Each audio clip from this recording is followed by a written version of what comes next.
आपने देखा होगा कि कई बारी ब्रेन स्ट्रोक होता है लेकिन हम उसे समझ नहीं पाते। मतलब दिल के दौरे के बारे में बहुत एजुकेशन है और लोग जानते भी हैं, समझते भी हैं और कुछ लक्षणों के बारे में भी एक आम आदमी के लेवल पे इसका अवेयरनेस है। लेकिन दिमागी दौरे के बारे में हम लोगों को बहुत ज़्यादा नहीं समझ आता है। कई बारी आपने देखा होगा कि इंसान को चक्कर आ गया, ब्लैकआउट हो गया, उल्टी हो गई, वो इंसान गिर गया।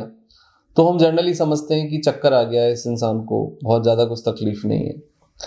तो ब्रेन स्ट्रोक के जो मामले हैं डे बाई डे बढ़ रहे हैं। आपने देखा होगा कि जैसे दिल के दौरे का रिस्क सर्दियों में बढ़ जाता है, वैसे ही आपके दिमाग के दौरे का रिस्क भी सर्दियों में थोड़ा सा ज़्यादा होता है। क्योंकि जो आर्टरीज हैं, जो वेन्स हैं, दोनों लेवल पे ही, या आपकी जो नर्व्स होती हैं उसके लेवल पे भी आपका स्वेलिंग का आना, या जो आपका कोलेस्ट्रॉल है, ब्लड का गाढ़ा होना है, उसके वजह से थक्का जमना, क्लॉटिंग होना, ब्लॉकेज बढ़ना, ये सब बहुत कॉमन सी चीज़ें होती हैं। लेकिन ब्रेन स्ट्रोक के पीछे कुछ बुनियादी और भी दूसरे कारण होते हैं। हाई ब्लड प्रेशर और आपका ओबेसिटी, आपका स्ट्रेस, स्लीपिंग डिस्टरबेंस, एक्सरसाइज का ना करना, एक पोस्चर में रहना। दूसरा जो सबसे बढ़िया कंट्रीब्यूशन है ब्रेन स्ट्रोक के अंदर, जो कि बहुत नेग्लेक्टेड भी है, हाई ब्लड प्रेशर एक मुख्य कारण है दिमागी दौरे के पीछे। उसके बाद है आपका थायराइड और फिर आपका ब्लड शुगर। एंड चौथे नंबर पे आता है आपका high cholesterol, obesity, fatty liver, ये सब कारण हैं। इसके साथ साथ एक चीज़ एडिशनली जो बहुत ज़्यादा कंट्रीब्यूट करती है वो है अल्कोहल या फिर कोई दूसरा नशा। देखो, यदि आपको कोई लाइफ स्टाइल डिसऑर्डर है, मेटाबॉलिक कोई प्रॉब्लम है, मेटाबॉलिक प्रॉब्लम से मतलब है कि आपको डायबिटीज़ है, हाइपरटेंशन है, या हाइपोथायरायडिज्म है, या फिर कोई और मेटाबॉलिक इशू आपके साथ है, और आप उसके साथ साथ अल्कोहल भी लेते हैं या स्मोक करते हैं या तम्बाकू चबाते हैं, तो आपके दिल और दिमाग के दौरे का जो रिस्क है वो एग्जैक्टली डबल हो जाता है। ये एक कारण रहा। दूसरा कारण होता है कि कई बार देखा जाता है कि बहुत ज़्यादा लोगों को एंजाइटी होती है या डिप्रेशन होता है या स्लीपिंग डिस्टरबेंस होता है, और वो उसको रिपोर्ट नहीं करते हैं। यदि ऑलरेडी आपको कुछ फैक्टर है, मेटाबॉलिक रीज़न है, और उसके साथ साथ आप स्ट्रेस को भी कैरी कर रहे हैं और मोमेंट नहीं है, यदि आप फिजिकली मोमेंट नहीं है आपका, तो फिर ये आपका रिस्क बढ़ जाएगा। ज़रूरत इस बात की होती है कि देखो, हर घंटे 3 से 4 मिनट का एक मोमेंट होना चाहिए। यानी 24 आवर्स में 40 से 50 मिनट्स का फिजिकल मूवमेंट, मतलब एक्सरसाइज। आप उसका वॉकिंग हो सकता है, आउटडोर गेम खेलना हो सकता है, डीप ब्रीदिंग, या प्लस और भी दूसरे एक्सरसाइज हैं जो आप कर पाएँ रेगुलर बेसिस। और कुछ ना कर पाएँ तो कम से कम आप रेगुलरली वॉकिंग करिए, डीप ब्रीदिंग करिए, कुछ समय आप म्यूजिक सुनिए, जिससे कि आपका जो मेंटल स्ट्रेस है वो काफ़ी हद तक कम हो जाता है, मिनिमाइज हो जाता है।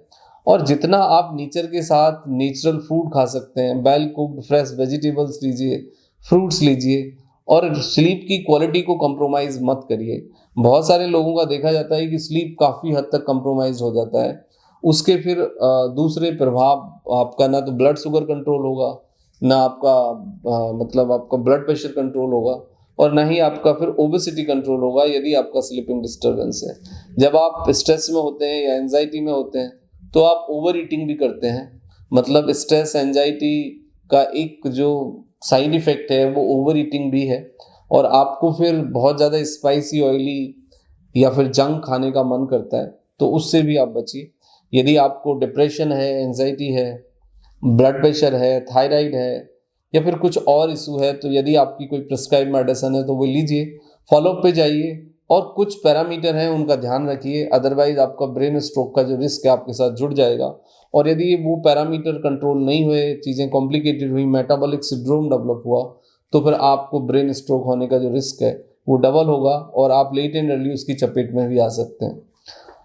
आप वेट कंट्रोल रखिए, फैटी लिवर नहीं होने दीजिए, यूरिक एसिड को कंट्रोल रखिए, कोलेस्ट्रॉल को कंट्रोल रखिए, डायबिटीज़ को रेगुलेट करिए, ब्लड प्रेशर को रेगुलेट करिए, आपका जो वेट का क्लॉक है वो लगाइए, प्लस यदि आप कोई सडेशन कर रहे हैं तो वो छोड़िए। स्मोकिंग को तो इमीडिएटली आप क्विट करिए। देखो, यदि आप मेरे से रेटिंग करवाएं तो स्मोकिंग नंबर 1 किलर है, नंबर 2 तम्बाकू है, नंबर 3 अल्कोहल है, और नंबर 4 आपका जंक और सेडेटरी लाइफ स्टाइल है।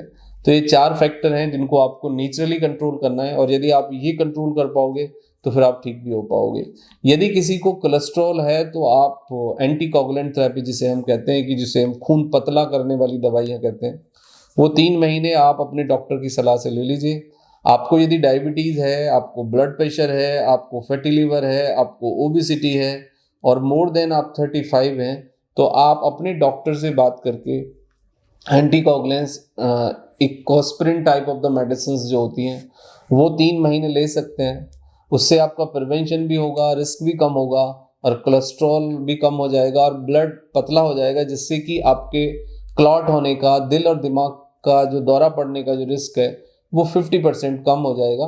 प्लस आप हेल्दी लाइफ स्टाइल मेंटेन करिए, और आपको कोई अंडरलाइन इशू है तो आप उसको ट्रीट करिए, डॉक्टर्स के कंसल्टेशन में रहिए, तो ये एक सही बचाव होगा आपके लिए। Thank you very much and take care yourself.